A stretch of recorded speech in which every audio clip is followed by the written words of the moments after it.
beranggotakan Biniati.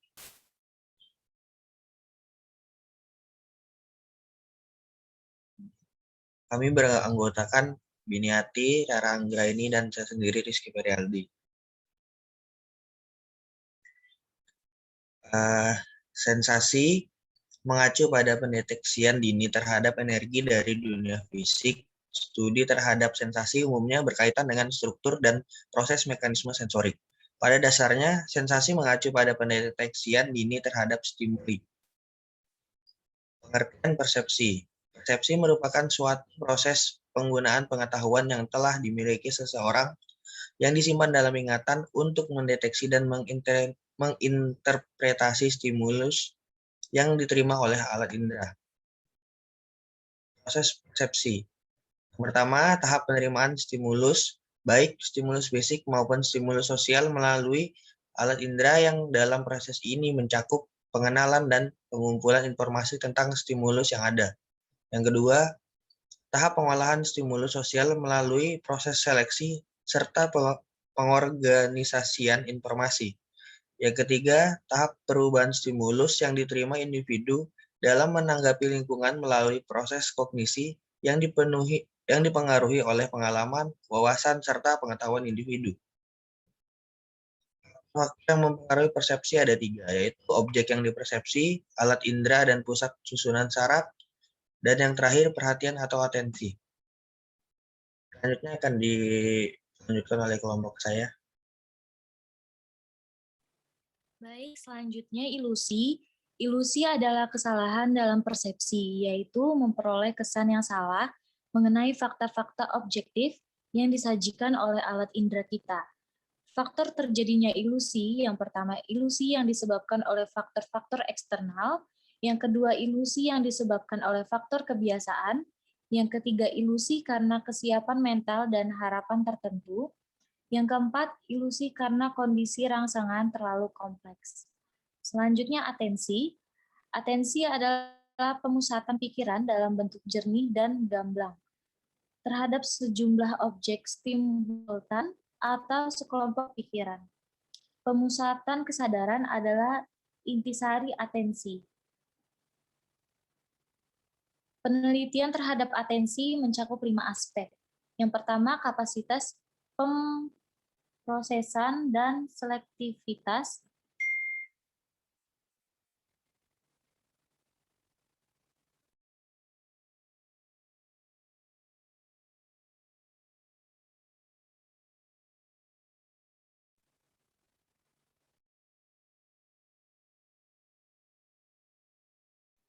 Ini share screen-nya gerak kah?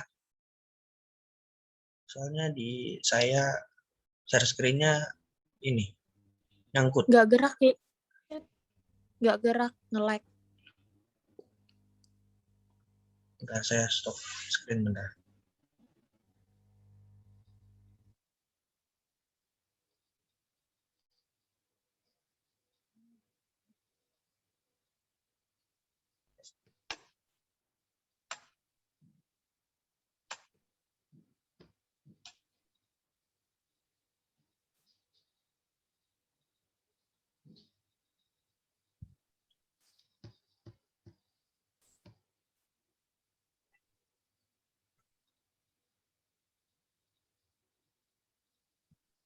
Silakan Rara.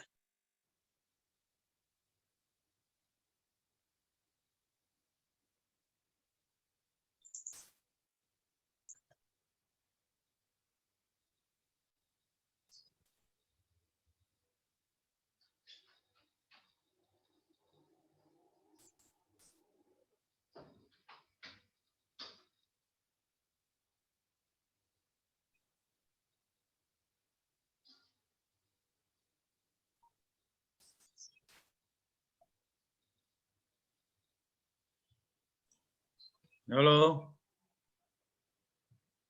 Kalau Rara nggak bisa di Rizky atau siapa yang nyampaikan? Silakan. Jadinya ilusi. Share screen-nya bisa dilihat kan? Iya, bisa. Coba ke faktor terjadinya ilusi. Tadi Rara baru nyampe situ.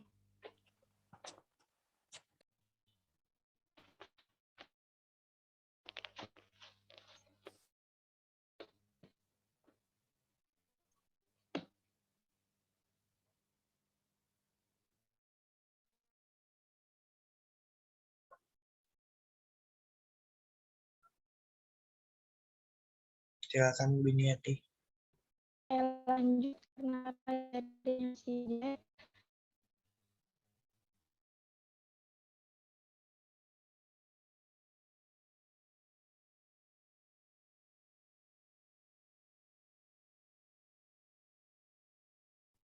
Halo Biniati. Iya, halo. Ya, Saya. ada. Ya. Diulang dari sini aja.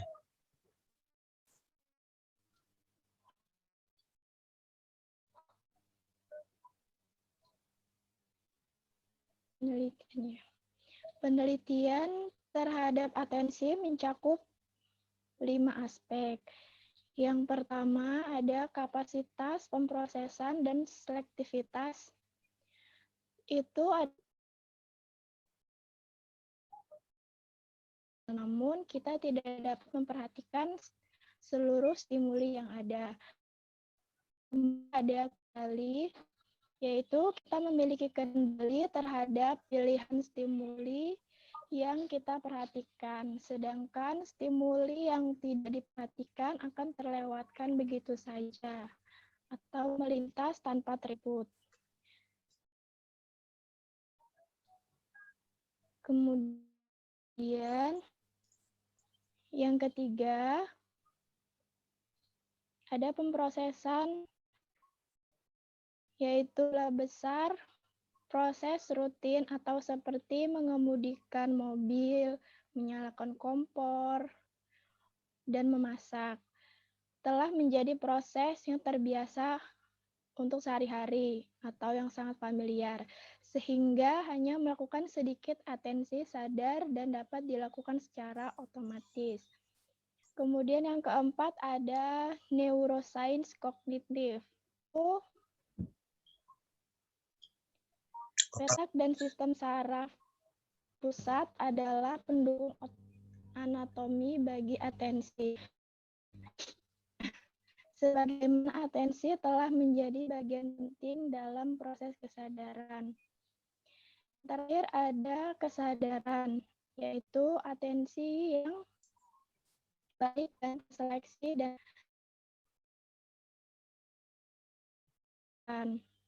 kemudian ada model-model atensi selektif.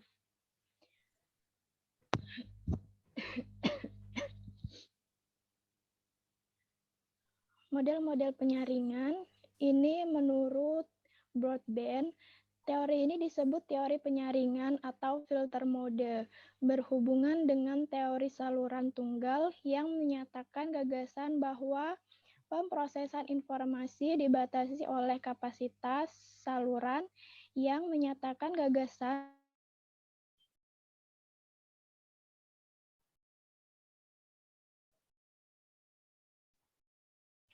Kemudian Broadbent memberikan argumen bahwa pesan-pesan yang dikirim melalui saraf tertentu dibedakan berdasarkan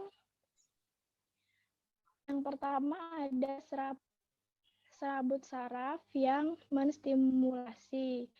Kemudian yang kedua ada jumlah impuls saraf yang dihasilkan. Selanjutnya ada model atenuasi. Nah, model atenuasi ini menurut Terisman, Moray 1959 dalam penelitiannya menemukan bahwa partisipan mengenali nama mereka sendiri dari saluran yang diabaikan. Sekitar 1/3 dari seluruh waktu yang disediakan. Kemudian partisipan terkadang mendengar nama mereka sendiri melalui saluran yang diabaikan. Gagasan saya adalah bahwa atenuator atau orang yang memberikan perhatian pada objek mengelola pesan yang diabaikan secara seimbang, apapun isinya. Sekian dan terima kasih. Jika ada yang ingin dipertanyakan, dipersilakan. Sebentar.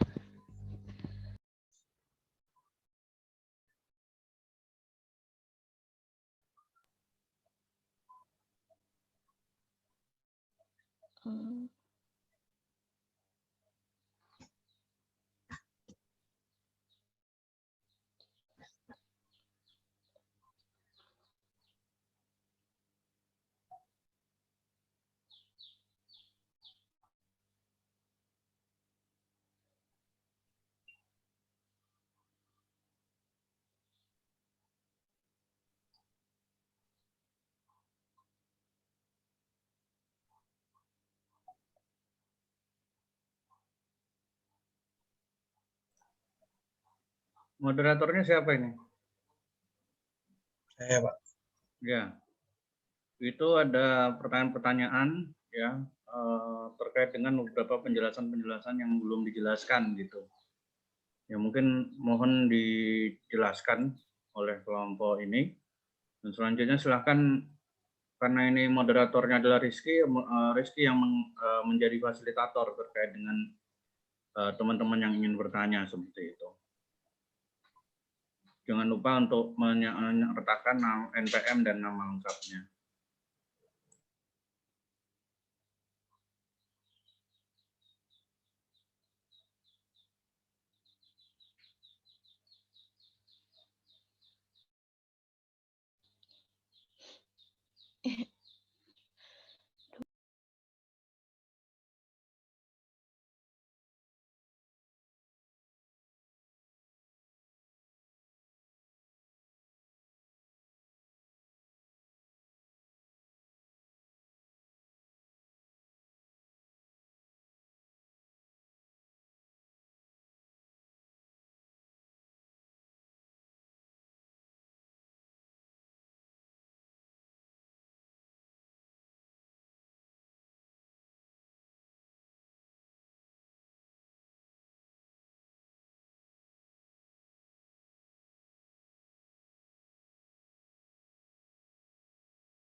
Baik, sambil menunggu. Pak.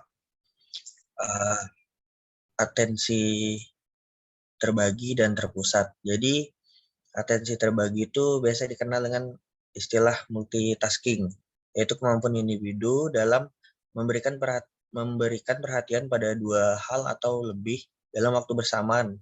Dan yang kedua kan itu ada atensi terpusat tadi. Jadi di mana individu itu terfokus pada satu stimulus atau informasi tertentu dan menghasilkan stimulus yang tidak relevan. Itu, Pak. Oke, bagus.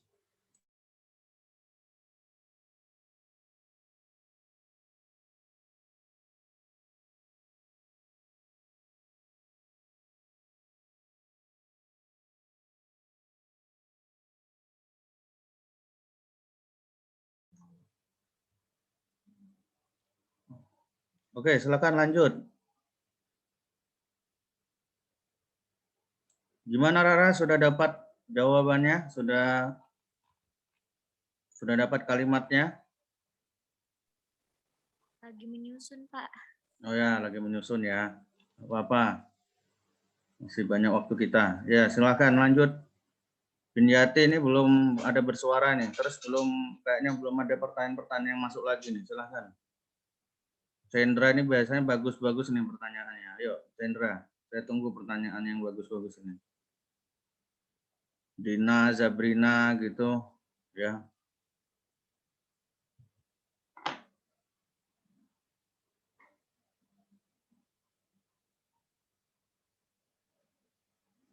Ini ada pertanyaan, Mbak, boleh nggak mengajukan pertanyaan yang di luar konteks gitu. Coba aja ajukan.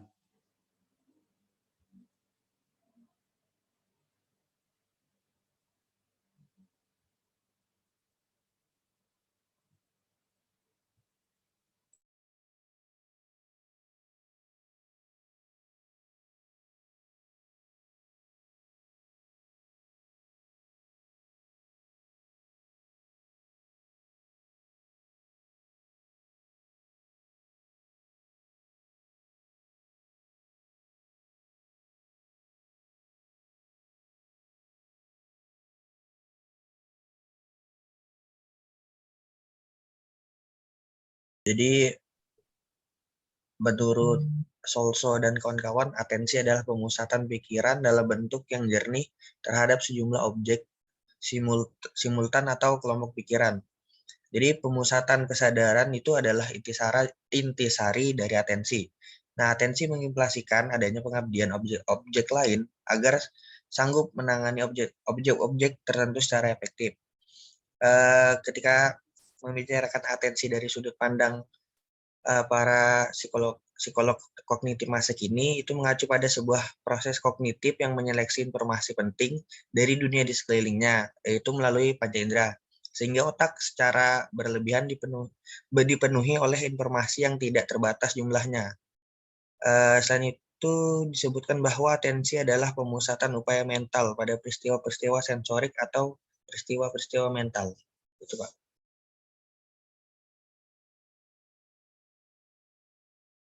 Itu dirimu jawab pertanyaan yang mana? Yang apakah atensi dan kesadaran memiliki hubungan? Iya atau tidak jadinya? Menurut saya iya, Pak. Karena kesadaran adalah inti sari dari atensi. Oke. Oke, itu tadi itu bisa masuk ujian nanti ya. Kesadaran adalah intisari dari atensi. Oke, next, lanjut.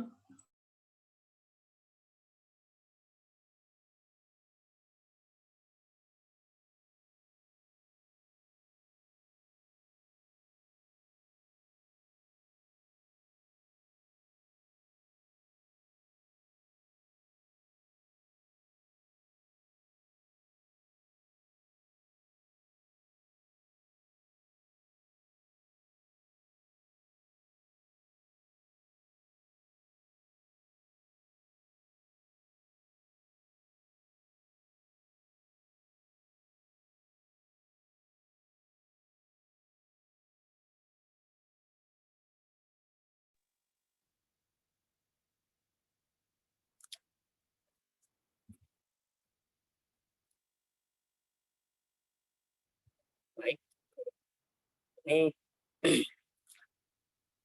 kelompok 6 temanya pengetahuan. Next, pengertian pengetahuan umum. Pengetahuan adalah informasi yang telah diorganisasikan di dalam memori sebagai bagian dari sebuah sistem atau jaringan informasi yang terstruktur. Dengan kata lain, pengetahuan adalah informasi yang telah diproses dan memori adalah sistem yang kita gunakan untuk mengakses pengetahuan tersebut.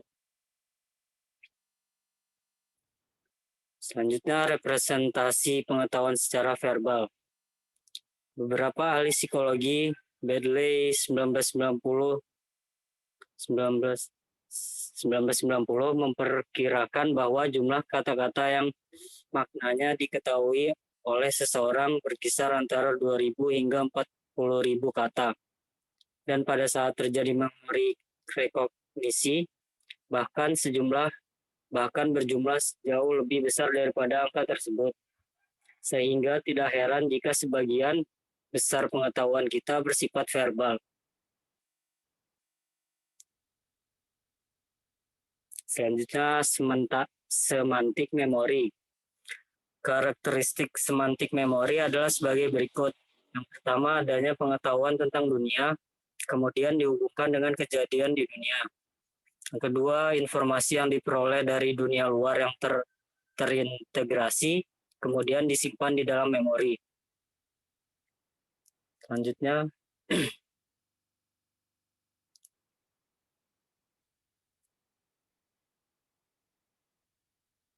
Bentar, error.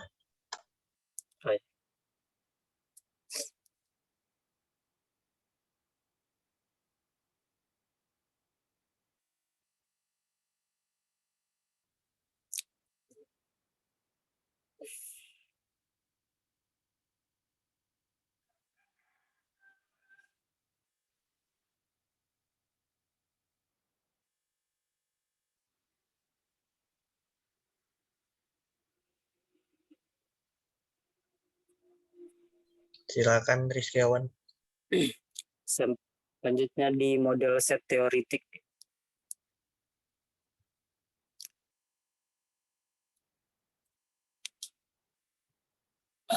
Belum gerak kah ininya? Share Belum screen. gerak. Masih belum gerak.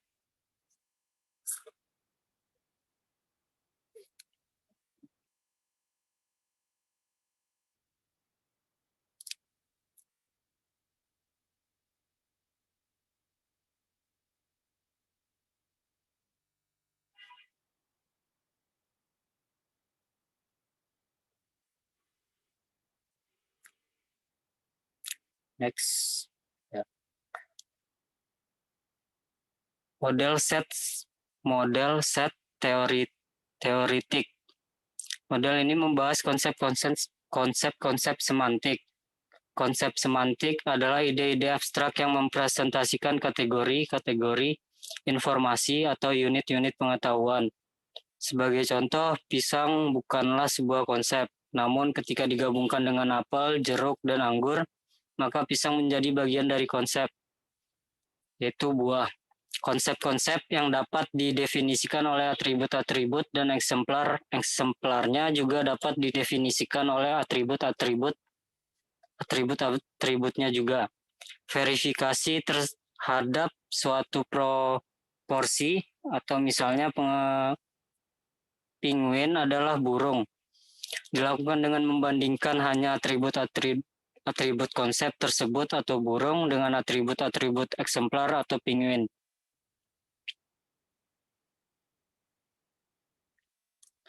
Model perbandingan ciri-ciri. Model ini memiliki kesamaan dengan model set-set teoritik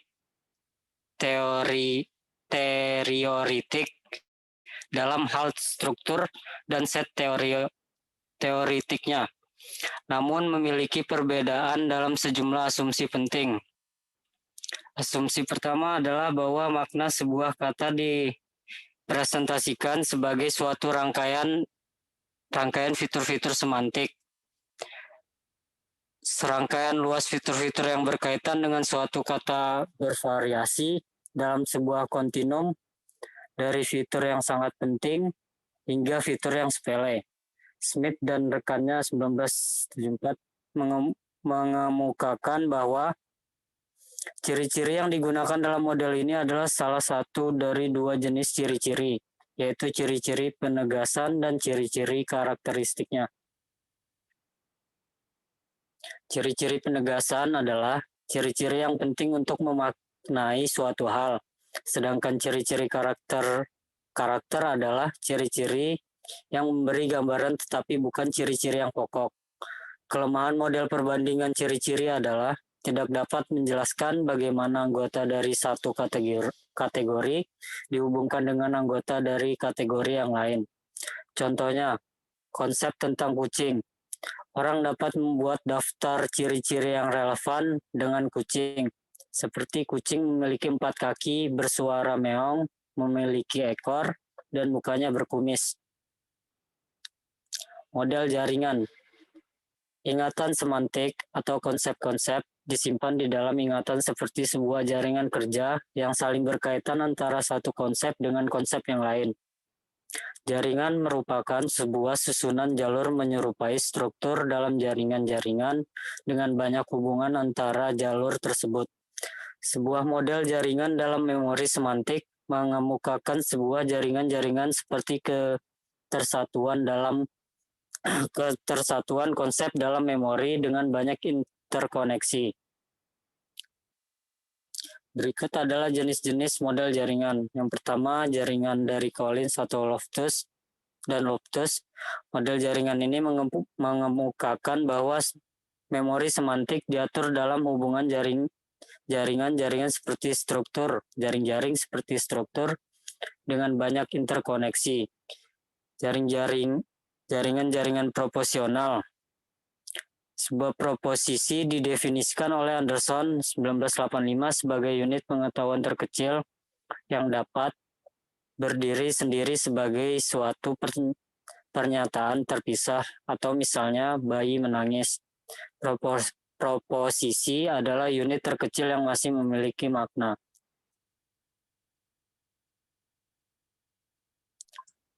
Selanjutnya ada human asosiatif memori atau HAM dan representasi pengetahuan.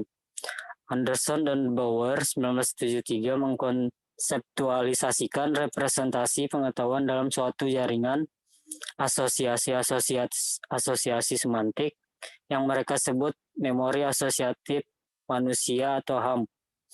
Sebuah ciri utama HAM adalah penggunaan proposisi yang berupa ungkapan-ungkapan atau pernyataan-pernyataan mengenai sifat-sifat dunia. Proposisi pada umumnya diilustrasikan dengan contoh-contoh semantik. Namun bentuk-bentuk informasi lainnya seperti representasi visual dapat pula ditampilkan dalam memori dengan menggunakan proposisi. Koneksionisme dan representasi pengetahuan. Koneksionisme dapat didefinisikan sebagai sebuah teori tentang pikiran yang mengajukan gagasan mengenai keberadaan sebuah set besar unit-unit sederhana yang saling terhubung dalam sebuah jaringan yang terdistribusi secara paralel. Kerja-kerja mental seperti memori, persepsi, berpikir, dan sebagainya dianggap terdistribusi di sepanjang sebuah jaringan mental yang sangat rumit yang beroperasi secara paralel. Teori tersebut disusun berdasarkan asumsi bahwa unit-unit saling merangsang atau excite atau menghambat inhibit satu sama lain dalam sistem tersebut secara bersamaan maupun secara paralel. Skemata atau skema tunggal kognitif dapat didefinisikan sebagai pengetahuan yang digeneralisasikan tentang situasi dan peristiwa. Skema mempresentasikan informasi generik yang mencakup tidak hanya peristiwa-peristiwa di dalam kehidupan seseorang, tetapi juga pengetahuan umum mengenai tata cara, urutan, kejadian, dan situasi sosial.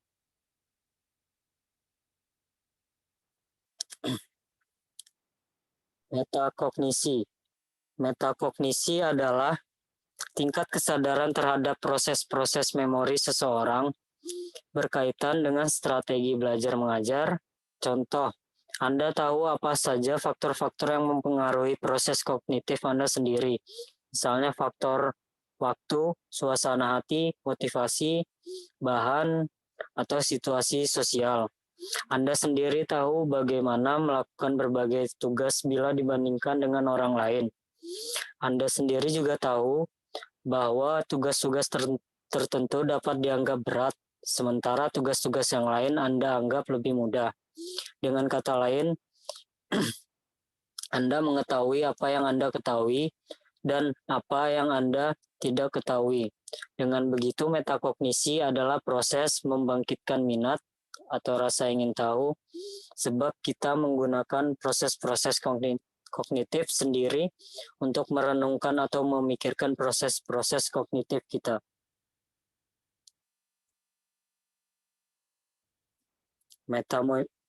Metamemori, pengetahuan umum yang disimpan di dalam sistem ingatan tidak hanya terdiri dari kata-kata, konsep-konsep, dan skema-skema, tetapi juga termasuk pengetahuan tentang pengetahuan orang itu sendiri. Metamemori atau yang lebih sebagian orang diistilahkan menjadi meta ingatan menunjuk pada pengetahuan dan kesadaran seseorang akan ingatannya sendiri.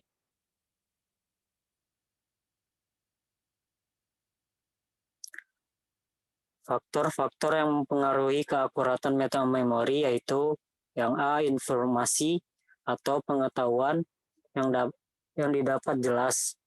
Misal, jika teman kita yang presentasi satu bab dari sebuah buku, maka informasi yang disampaikan akan lebih dimengerti. B, tingkat kesulitan informasi yang diterima. Misal, informasi yang sulit diterima bisa memusingkan seseorang, akibatnya terjadi metamemori yang tidak akurat. C, belajar secara berlebihan atau overlearning. Belajar yang berlebihan atau disekaligus,kan dalam satu waktu biasanya kurang akurat apabila dipanggil ulang-ulang atau di-recall. Yang D, intensitas belajar. Pengulangan belajar sangat baik dilakukan sehingga memori dalam otak kita akan tertata. Yang terakhir, menunda penilaian pada saat stimulus. Jangan sampai menilai benar atau salah. Masukkan saja dalam memori, biar kognisi yang menilai. Meta perhatian, pengetahuan dan kesadaran seseorang mengenai proses-proses perhatiannya sendiri disebut meta perhatian. Setiap orang mengetahui mengenai keterampilan apa saja yang diperlukan dalam melakukan tugas perhatian selektif. Misalnya, membagi perhatian dengan cara memusatkan perhatian pada hal-hal yang lebih penting saja dan kurang memperhatikan hal-hal yang kurang penting. Dimulai dari mengamati keseluruhan objek secara sepintas, kemudian baru memusatkan perhatian khusus pada hal-hal yang dianggap penting.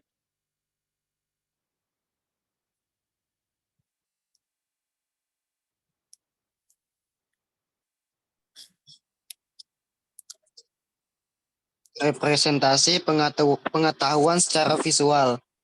Pada umumnya, kita membicarakan representasi pengetahuan secara visual dan ketika kita merepresentasikan pengetahuan secara visual. Pada umumnya, kita membicarakan perumpamaan atau pembayangan mental atau mental imagery yang merupakan substitusi yang menakjubkan bagi persepsi yang sesungguhnya sebagai suatu representasi mental mengenai objek atau peristiwa yang tidak eksis pada saat terjadinya proses pembayangan.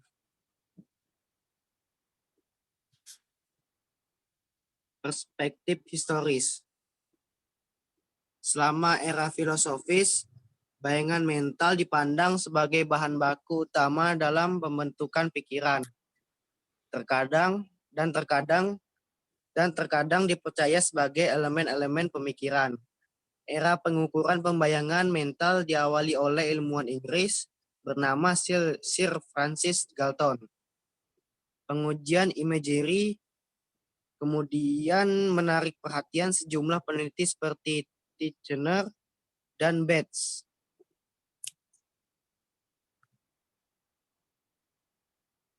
Minat terhadap penelitian imagery mulai berkurang seiring dengan runtuhnya mazhab introspektrum dan berkembangnya mazhab behaviorisme yang mencela introspeksi.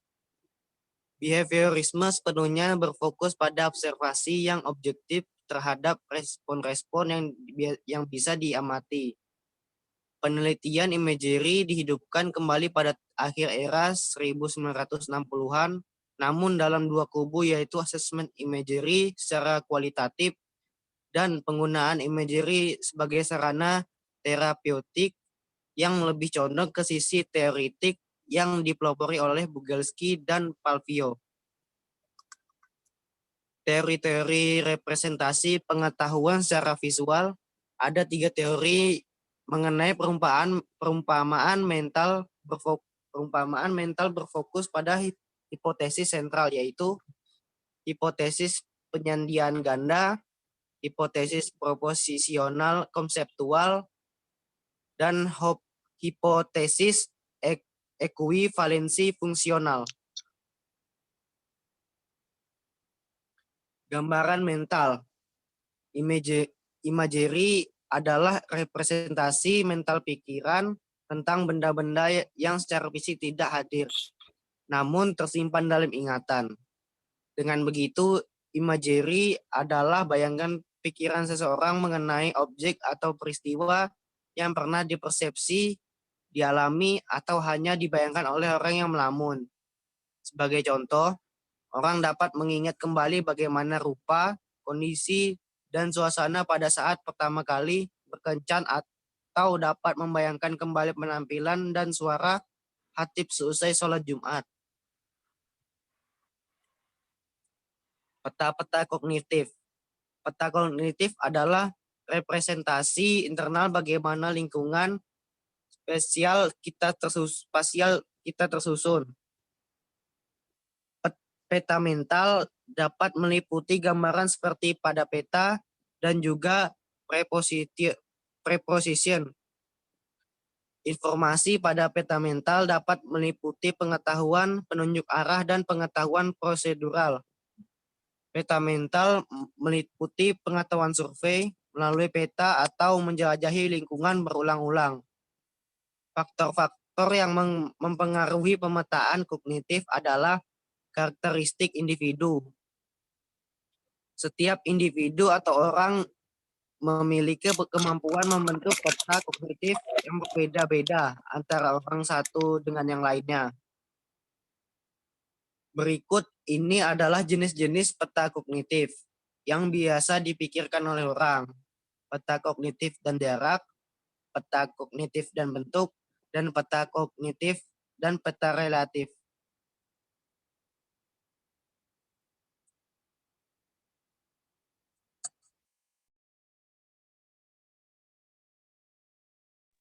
Ya, sekian dan terima kasih dari presentasi dari kelompok kami. Jika teman-teman ingin bertanya, silahkan.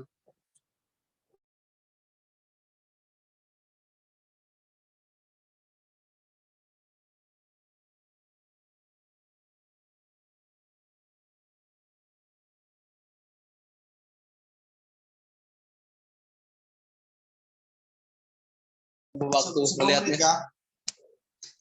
Oke, ini kebetulan saya punya banyak pertanyaan untuk kelompok ini. Ada beberapa hal yang belum terbahas ya oleh kelompoknya Alif. Ini silahkan saya beri waktu untuk mereka untuk ini ya, mencari jawaban atas pertanyaan-pertanyaan tersebut. Sambil teman-teman silahkan, tentunya banyak pertanyaan ya, karena memang bahasan ini memang agak susah dipahami gitu. Silahkan untuk mengajukan pertanyaan buat teman-teman di materi ini ya, materi pengetahuan ini kepada kelompoknya Alif. Dipersilahkan lewat chat maupun lewat langsung. Saya sarankan lewat chat saja ya, biar cepat. Gitu. Kemudian untuk kelompok ini tadi, kelompok sebelumnya, kelompok Rizky Feryaldi, dipersilahkan. Saya yakin pasti udah punya jawabannya ya. Silahkan sedapatnya jawaban atas pertanyaan tadi belum terjawab. Gitu. Ya, Rizky Feryaldi, saya serahkan.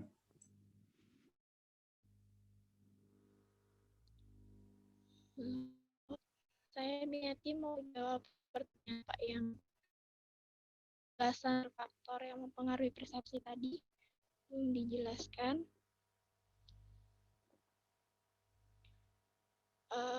Yang pertama itu ada objek yang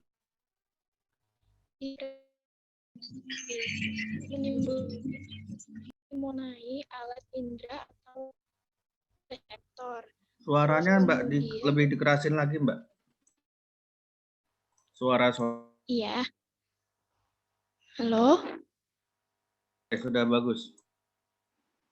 Oke, iya. Terus kemudian yang kedua itu ada alat indera, saraf, dan pusat susunan saraf. Saraf sensoris berguna sebagai meneruskan stimulus yang diterima reseptor ke pusat susunan saraf, yaitu otak sebagai pusat kesadaran, untuk menggandakan respon yang motoris. Terus alat indera, saraf, dan pusat merupakan secara fisiologis dalam proses persepsi. Apabila alat-alat indera baik, penerimaan bisa diterima secara utuh. Dan apabila alat-alat indera ada gangguan atau berkelainan, maka kemudian yang atau pertama sebagai suatu persiapan dalam mengadakan persepsi. Perhatian merupakan pemusatan atau aktivitas individu. Ada sesuatu atau sekelompokan objek. Kemudian ini ada jelaskan dan berikan contoh dari ilusi yang disebabkan oleh faktor-faktor eksternal, kebiasaan, kesiapan mental, dan ilusi karena kondisi sama. Yang pertama, ilusi yang disebabkan oleh faktor eksternal.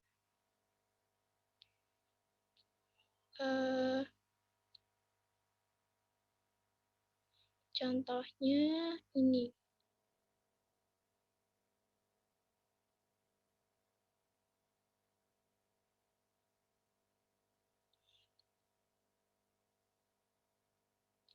Contohnya itu adalah gaung atau kayak suara gitu datang dari arah yang berlawanan dengan posisi di mana kita berdiri. Maka gaung masuk ke saksi. Terus yang kedua itu yang kebiasaan itu adalah rangsangan-rangsangan yang sudah biasa disajikan itu rasa gitu.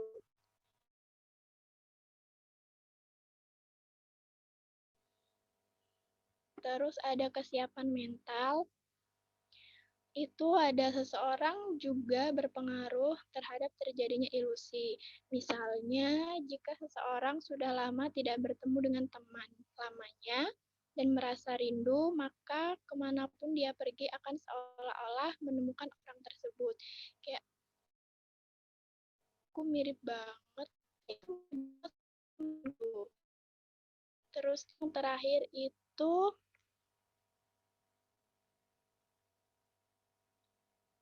yang ada ilusi karena kondisi terlalu kompleks. Misalnya, jika ada banyak rangsangan yang didapat, maka rangsangan akan menutupi rangsangan lainnya yang lebih kecil, yang lebihnya. Nah, mungkin itu saja Pak jawabannya yang saya dapat.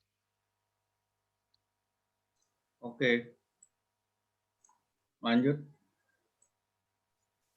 Ya, mungkin mau coba menjawab pertanyaan dari Walidin Rahmat. Jadi kan mempersepsi sesuatu kadang tidak sesuai dengan kenyataan, bahkan dapat terjadi halusinasi atau ilusi. Mengapa hal tersebut terjadi? Menurut saya, itu tuh kan ilusi itu kan rangsangan yang diperoleh dari salah satu atau beberapa mata indera kita yang disalahartikan, sehingga tidak sesuai dengan kenyataan yang sebenarnya. Misalnya kita itu kayak ngedengar orang manggil kita, tapi kalau menurut saya itu tuh kayak suges dari isi pikiran kita sendiri gitu, kayak kondisinya tuh kita merasa ada yang manggil padahal itu nggak ada gitu kan. Jadi kayak kitanya yang salah tangkap padahal itu tuh nggak ada yang manggil, jadinya kayak kita berilusi gitu. Tapi ilusi ini biasanya banyak terjadi pada penderita skizofrenia. Ya, gitu menurut pandangan saya. Mungkin ada kelompok saya yang ingin menambahkan atau sudah puas dengan jawabannya, silakan Walidin. Ya, bisa diterima. Tapi kalau pemakaian narkotika dan zat adiktif itu bisa juga seperti itu enggak? Misalnya. Misalnya kalau pemakaian zat-zat narkotika menurut saya sih bisa, karena ada beberapa zat narkotika itu yang efek sampingnya menciptakan halusinasi atau ilusi gitu. Jadi kita bisa salah gitu, kayak misalkan ada pengguna sabu-sabu gitu. Dia ini karena takut ditangkap polisi kan, jadi kayak seakan-akan mobil yang lewat itu dianggap bahwa itu semuanya polisi gitu. Jadi kayak ke-trigger sendiri, jadi tersugesti sendiri oleh pikirannya begitu. Oke, baik, bisa diterima Rizky Frialdi. Terima kasih. Terima kasih Walidin.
Gimana, ada yang belum terjawab pertanyaannya?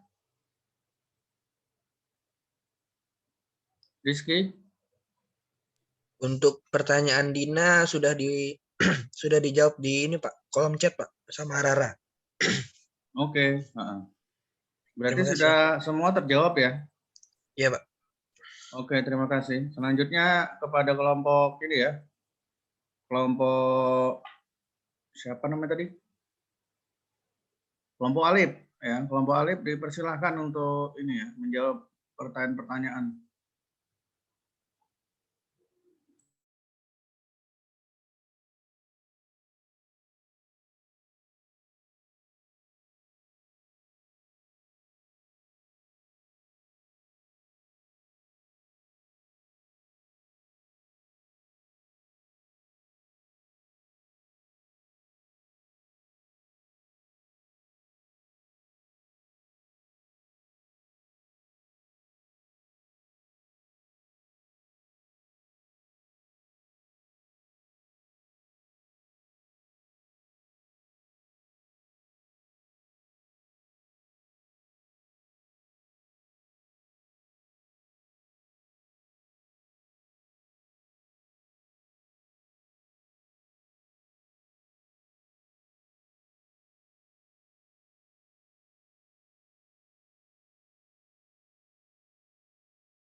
Yang ketiga, peta kognitif dan posisi relatif. The rotation heuristic, gambar yang agak miring akan diingat sebagai gambar yang lebih vertikal atau horizontal daripada sebenarnya. The alignment heuristic, gambar akan diingat lebih sejajar daripada sebenarnya. 4. In-depth, penggunaan deskripsi verbal untuk menciptakan model-model mental penciptaan peta kognitif dalam kehidupan sehari-hari memungkinkan kita untuk merangsang aspek spasial dari lingkungan eksternal kita.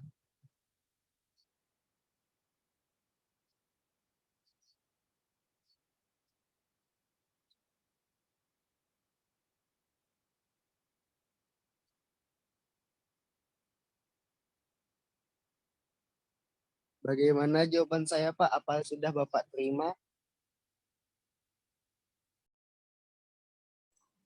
Lanjut, lanjut.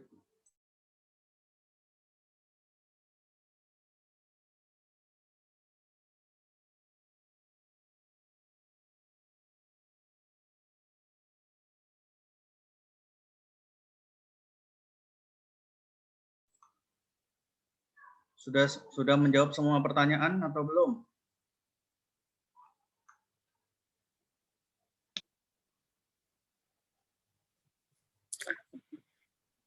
Belum, Pak. Oke, sudah dapat jawabannya atau mau Anda jelaskan? Atau masih mau mencari lagi? Itu Ahmad Rizkiawan.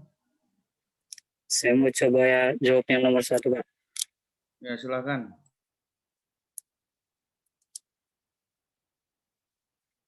Pertanyaan tadi kata serapan representasi. Jadi serapan representasi ini adalah bentuk interpretasi pemikiran seseorang terhadap suatu masalah yang digunakan sebagai alat bantu untuk menemukan solusi dari Suaranya Rizky, suaranya. Jadi representasi adalah bentuk interpretasi pemikiran seseorang terhadap suatu masalah.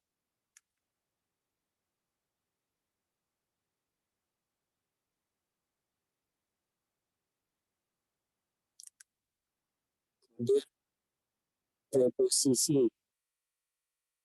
Preposisi adalah nama lain dari kata depan. Preposisi merupakan kata yang menghubungkan kata-kata atau kalimat yang diikuti nominal atau pronominal. Preposisi merupakan kata yang menghubungkan. Halo. Halo? Kalau Saya terdengar nggak? ya suaramu nggak jelas, menghilang suaranya. Halo, tes. Masuk ke Pak? Halo? Oke, sudah.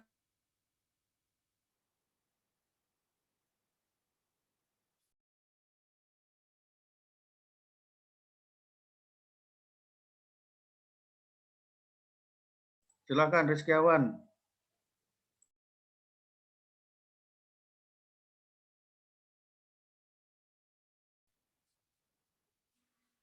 Ulang dari awal gak ini, Pak? Lanjut. Lanjut ya. Yang untuk preposisi sendiri adalah nama lain dari kata depan. Preposisi merupakan kata yang menghubungkan kata-kata atau kalimat yang diikuti nominal atau pronominal. Preposisi merupakan kata yang menghubungkan kata benda dengan frasa. Jadi seperti itu, Pak.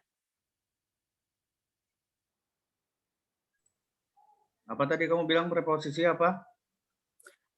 Preposisi adalah nama lain dari kata depan dia, Pak. Kalau di materi psikologi kognitif preposisi itu apa? Kalau yang preposisi kognitif.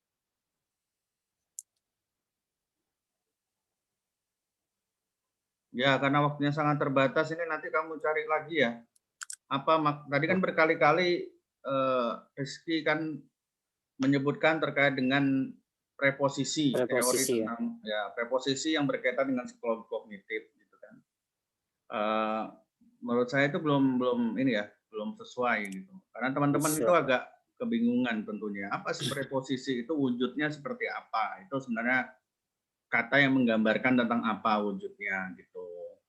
Nah, itu silahkan Rizky PR-nya ya untuk kemudian mencari preposisi dalam materi psikologi kognitif yang Anda jelaskan ini itu seperti apa gitu, dengan bahasa yang mungkin lebih mudah dipahami seperti itu. Selain itu ada lagi yang mau dijawab? Yang belum terjawab? Baik Pak, saya ingin menjawab pertanyaan Bapak yang nomor 5. Apa sih yang dimaksud dengan mental imagery? Oke, silakan.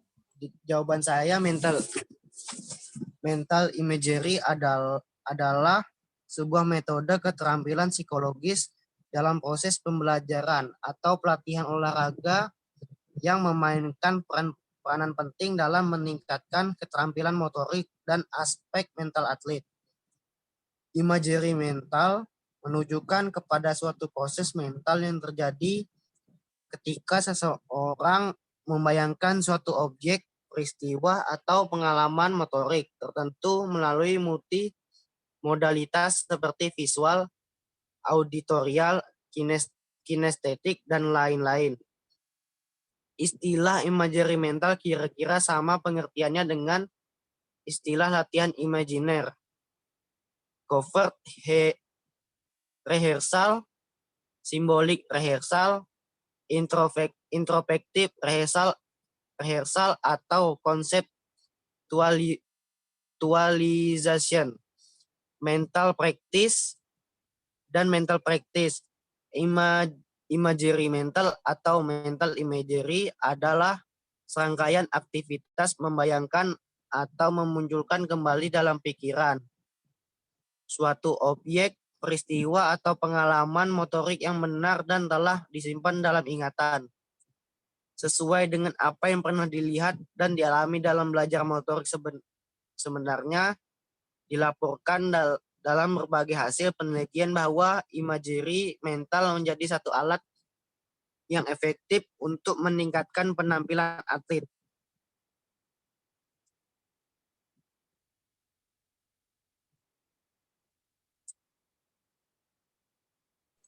Ya, ini saya nggak tahu kamu ngambilnya dari sumber mana ya. Sebenarnya itu definisinya betul ya terkait dengan mental imagery, tapi tidak hanya terkait dengan masalah atlet gitu. Ya, kamu nggak pakai buku Mifbah Haki kah? Jawab ini. Saya belum ada buku BHQ, Pak. Ya, itu makanya kamu jadi ngambilnya dari internet dan kebetulan kamu plek ngambilnya dari, mungkin kebetulan mental imagery olahragawan atau atlet seperti itu. Tapi ini tidak terkait dengan atlet saja seperti itu. Mental imagery ini dimiliki oleh seluruh orang. Gitu. Orang itu bisa melakukan mental imagery seperti itu. Jangankan manusia, tikus saja bisa memiliki mental imagery karena penelitian terkait mental imagery itu dimulai dari penelitian Tolman dengan seekor tikus yang akhirnya kemudian muncul namanya peta kognitif atau cognitive mapping. Tuh. Oke, silakan ada yang mau dijawab lagi?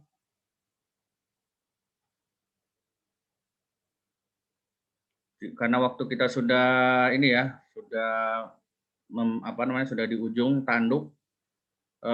Silakan untuk Rizkyawan dan Alif ya silakan jawab itu nanti di kolom WA, di WA dalam bentuk tulisan gitu. Pertanyaan yang belum terjawab mohon untuk dijawab ya dengan bahasa yang mudah dipahami dengan tulisan paling lambat sore ini seperti itu. Langsung dikerjakan ya.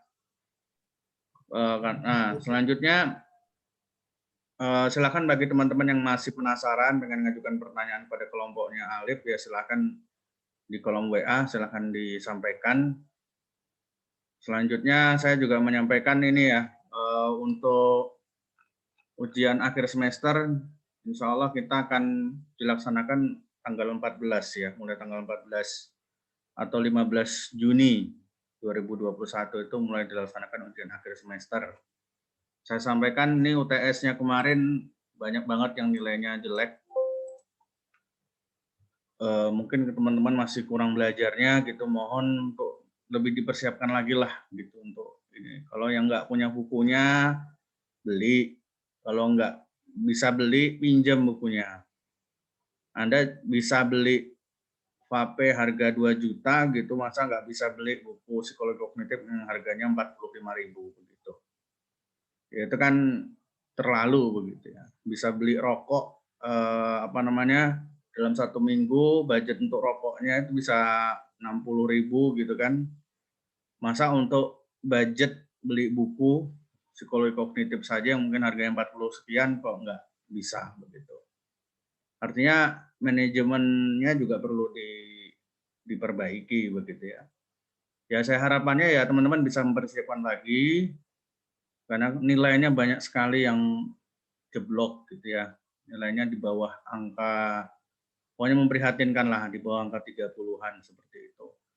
Mohon untuk ujian akhir semester nanti lebih dipersiapkan lagi, dicatat ya kalau misalkan memang misalkan nggak punya bukunya boleh ke perpustakaan gitu ya, baca bukunya buat rangkuman ya, buat review.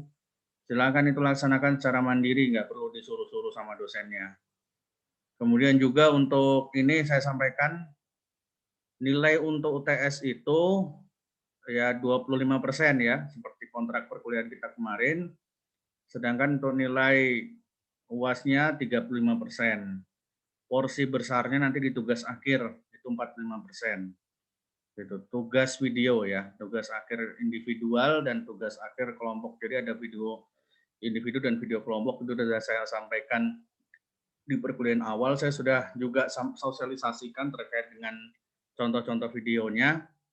Tapi banyak mahasiswa yang kadang-kadang butuh diarahkan, Pak, seperti apa sih? Jadi nanti saya akan berikan panduan ya, semacam panduan teknisnya untuk pembuatan videonya gitu. Padahal juga video-video yang bagus-bagus dari kakak-kakak tingkat Anda yang sudah saya sampaikan kepada teman-teman semua itu juga mereka nggak perlu pakai panduan, jadi cari sendiri, pahami sendiri, buat sendiri gitu ya. Cuma ini kalau kelas ini kayaknya masih butuh arahan dan dorongan begitu, jadi ya nggak apa-apa. Dan saya melihat kayaknya ini juga banyak yang belum siap, jadi saya kasih kelonggaran waktu ya. Karena ini nilainya sudah besar gitu, jadi saya kasih kelonggaran waktu. Anda paling lambat mengumpulkan tugas video individu dan tugas video kelompok adalah tanggal 26 Juni 2021 pukul 23.59. Ya, deadline-nya adalah 26 Juni. Oh, lewat dari UAS, Pak ya? Iya, nggak apa-apa. Lewat dari UAS karena itu bukan tugas prasyarat UAS, tapi tugas yang untuk menggenapi 45% dari nilai Anda. Kalau misalkan Anda nggak ngerjakan tugas video itu rugi ya, karena 45% Anda hilang, seperti itu. Kalau misalkan Anda nggak ikut UTS, tapi ikut UAS dan mengerjakan tugasnya, insya Allah. Cuma aman, lihat juga, cek absensi Anda gitu, di Prodi, di Staf TU. Jadi absensi Anda bukan urusan saya. Kalau misalkan masih kurang dari berapa gitu, berapa persen ya wassalam gitu ya. Mohon maaf tidak bisa ikut TPU, tapi masih tetap bisa mengerjakan tugas yang bobotnya 45%. Seperti itu. Ingat, 26 Juni ya saya kasih kelonggaran. Silahkan untuk mengumpulkan. Oke. Sampai sini ada pertanyaan? Ya, Pak, saya mau nanya, Pak. Untuk tugas video individu itu apa ya, Pak? Di awal belum ada dikasih tahu sih, Pak, kalau ada tugas individu. Sudah saya jelaskan kok. Masa? Jangan-jangan saya lupa. Ya, mungkin ada miskom ya. Untuk tugas videonya ada individu dan tugas video kelompok. Begitu. Monolog, bentuknya monolog, speech. Begitu, Chandra. Bisa dipahami? Bentuknya video berdurasi pendek sekitar 5 menit begitu. Menjelaskan terkait dengan teori. Berbeda dengan garapan kalau kelompok seperti itu. Bisa dipahami, Chandra? Tentang teori ya Pak, 5 menit. Iya, tentang teori. Jadi jadi tugas video individu itu kita menjelaskan suatu teori dari buku Psikologi Kognitif MIP by Haki berdasarkan dengan tema presentasi kita. Jadi kita yang sudah presentasi, kelompoknya misalkan kelompoknya Chandra kemarin tema apa judulnya, Mbak? Bab apa? Tentang bahasa. Tentang bahasa. Ya, tentang bahasa itu tidak dijelaskan semuanya. Cuma ada beberapa sub-sub gitu ya, sub bahasan begitu ya, itu yang dijelaskan seperti itu. Antara 3 sampai 5 menit gitu. Nah, itu nanti dibagi sama temennya. Kamu nanti jelaskan yang ini, kamu nanti jelaskan yang ini, kamu nanti jelaskan yang ini. Begitu. Nah, itu bentuknya teori, pemaparan teori, monolog, bentuknya monolog. Seperti itu. Itu silakan boleh background-nya boleh kayak saya ini, misalkan pakai background Fakultas Psikologi, Anda misalkan ke Fakultas Psikologi untuk menyampaikan video individu gitu, atau Anda di rumah Anda itu dipersilahkan. Gitu. Nah, berbeda dengan tugas video kelompok, ya, tugas video kelompok ya seperti yang sudah saya pernah kasih lihat, begitu. Yang seperti kelompoknya Elma tentang kesadaran, ya seperti itulah. Bisa dipahami, Chandra? Ada yang masih ingin Bisa ditanya? Pak, terima kasih. Ya, sama-sama. Gimana? Ada lagi yang tanyakan?